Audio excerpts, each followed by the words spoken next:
We're back with this EK Mag. In this video here, we're going to tear this down and see what's all wrong with it. Hope everybody had a really good Thanksgiving. And this weekend we are actually looking at 6 to 12 inches of snow. That's a lot of snow. So we're going to pull this armature out just so it's out of the way. And then we're just going to toss that off to the side. There's nothing else up here. Go ahead and pull these screws out. And mind when you're taking one of these apart. On this side here, I don't know if you can see down in there yet, there's a tab right here. This tab here, you got to make sure it doesn't get hung up on this soldered piece right here that it makes a connection to. Otherwise, you have a good chance that you could break that off. Then the unit won't be grounded. Over here, there's a spring down in here. Sometimes when you open this up, those springs will take off and go flying. Take all these screws out. We're going to take this outside band off. Spring being in there, you have to kind of squeeze this band back together with one finger because it's trying to literally push it out. Let it slowly come open. If you look right there, you can see that spring down in there. We're just going to reach right in there and grab a hold of that just so it doesn't take off on us. Tough little spring. Off. That's actually pretty decent. It's pretty clean. When I still had this outside, I actually blew a lot of the garbage that was out, that was stuck inside here on these coils. Put this right up out. So if we take a closer look where the spark plug goes into the boot, sometimes these wires here just push in. There's a tab that it catches on in there, makes a connection. And it makes a connection back to this soldered piece here. This one here is actually soldered in. That's a really good tight connection. A lot of times you don't see that. What happens if that's just poked into here, that doesn't always make a really good connection. I like to do this because it just takes away from trying to troubleshoot if you have a spark or what's the reason why you don't have a spark. Hook this ground right here. This here is for your coils and your condenser. So one of them is your condenser that comes up from underneath your strap, which is this one right here. This wire here goes back to your primary, and now those are unhooked. We'll unhook the points. This here goes back to your condenser. That's the other line to your condenser. So that's one side. This here's the other side. This here is one side of your primary. This here is also one side of your primary. Secondaries on your coil, you got a connection here. One goes to your ground, the other one goes out to your spark plug. Down here, this little piece right here is your jumper between the two secondaries on your coils. So what we're going to do now is break all this down. Now when you're breaking these down, don't take these magnets out. Leave them in there. Don't even mess with them. Sometimes when you take them out, oh, those are pretty tight. Sometimes when you take those out, you'll ruin the magnetic field in them, then you got to go and get them recharged. If you have really good magnets, just leave the magnets in there. There's no reason to take them out. Even if you have to get this charged, just send the whole unit itself off to whoever charges it, and then they can charge the whole unit as one piece.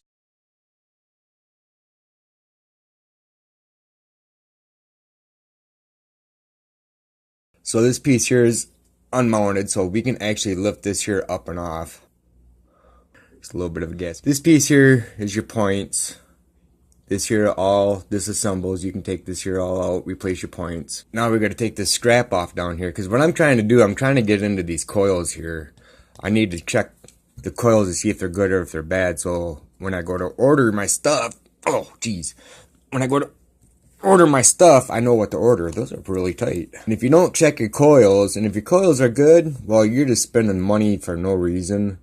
You probably have a problem some other place. Oh, holy cow. Such as like your condenser. If your condenser goes out, it is a very high probability that, oh, this is broke. Look at that. Fell right off. This piece here is a part of this piece here on the back side. If you turn this around, yep. So this here actually sits on there like this. So when you run these screws through the strap, it comes through the back, helps to support all this. This here actually sits on there. This side here is broke too. That could be from somebody messing around with that condenser, not getting the condenser put in there correctly. Maybe it was pushed back too far. And when they screwed the strap on to screw it back into this back bracket, they tightened it down, and if that wasn't sitting in there right, you'll break these.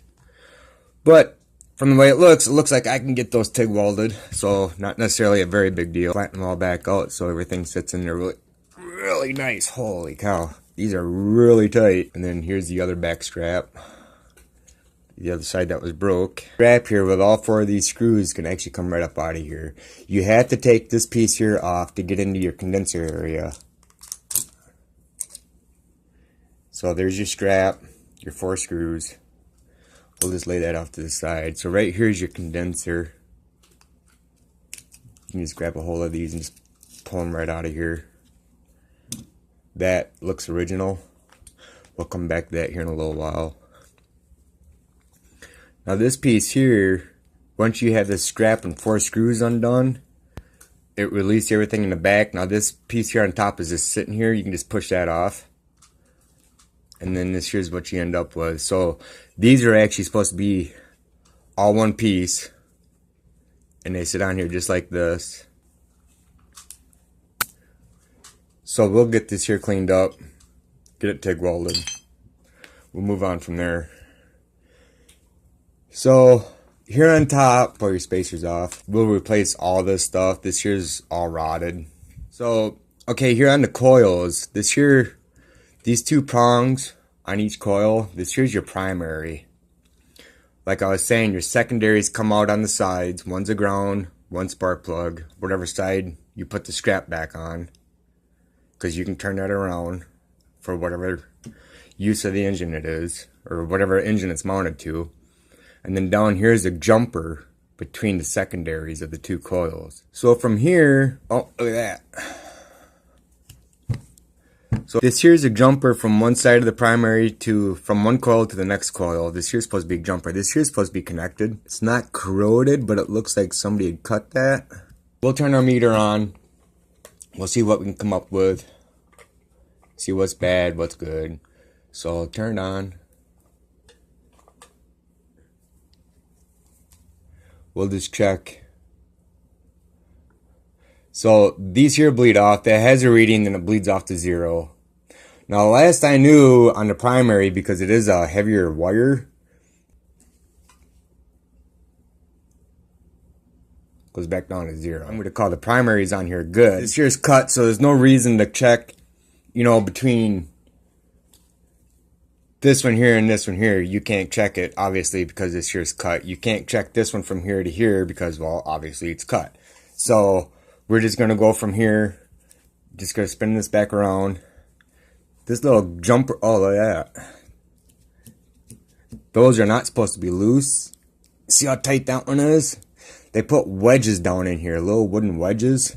That's what keeps the coils tight. So this one here has probably had or been off at one time. A little jumper that came right here off the secondary side. See the little tabs here that come out, the little lead outs. So all this is just the covering. And inside here, there's a little, I believe it's a copper spring. This one here is actually pretty clean. It's not too bad. I like to hang on to these. You can make your own. I've seen some where people just use the smallest strand of wire about the same diameter as that, as the spring here is made out of. I don't know if you can, how good you can see that. It's pretty small.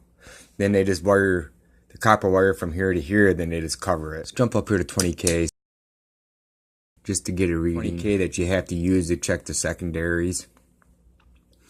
So let's see what this reads out at. Now, some of the other testing that I have done before and what I've seen other people do, typically these run like a high 4, a 5, a 6. So let's jump back on here and see what this actually gives. So I'm about 4.5, 4.55, 4.54. So we'll come back over here to this side.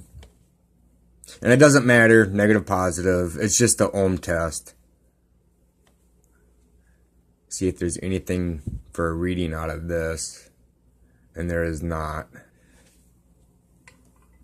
So we'll take this coil here off because we already know it's bad. And this is really all they are. But if you look on this, if you look right here, if you take this paper piece here out, I don't know if you can see it down in there. This here's a paper, like a cardboard almost. On the inside of that is the primary winding. It's probably one set of windings that comes up the center. And then on the outside, your secondary wraps over the top of that. Multiple. I don't even know how many wraps. I don't know what size wire. Typically, the lead outs are quite a bit bigger than the wire that they wrap the secondary with. So this wire here is probably like a, I don't know, like a 18 gauge. It's pretty stiff, pretty solid.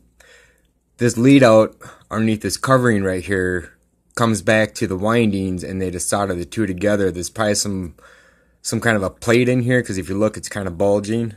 It's a bit of a bump there, so there's probably some kind of a, I don't know, support, so that this here doesn't wiggle around, because that is tight. It doesn't move. Lead outs are always heavier than what your windings are. So the windings inside here, this here could be, I don't even know. I've never had one apart, but I would guess probably about 26, 28 gauge wiring. And all they do, so you have your primary underneath this cardboard wrap. If you dig that out, you'll probably see it. Maybe one of these times we'll dig this here apart and take a look at it. You got a single layer of primary that wraps, and then you come out with your lead outs here for your primary. Over the top of the primary winding, you get your secondary, and it's the same thing. One end is wrapped out, comes over. This side here is probably your spark plug. This side here is your jumper to the next secondary coil. And whatever side they start on, let's say they start on this side, then they wrap.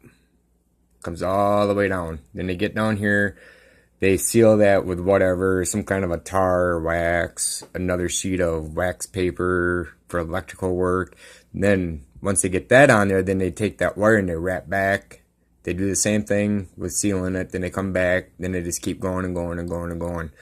There is probably 50, 60, maybe not that high, 50, 60,000 wraps or turns that makes up this secondary. There's a lot of wire in there. Sometime maybe we'll cut this apart and take a look at it. But what I was going to show you is this section right here. See this gap in here? If you look on this coil right here, there's no gap at the bottom. There's no gap here at the top.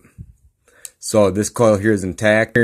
If they used the wires on here, if you remember, this here's one of the wires that was peeled open. That was one side. The other side is right here in my hand. This one here has been peeled open.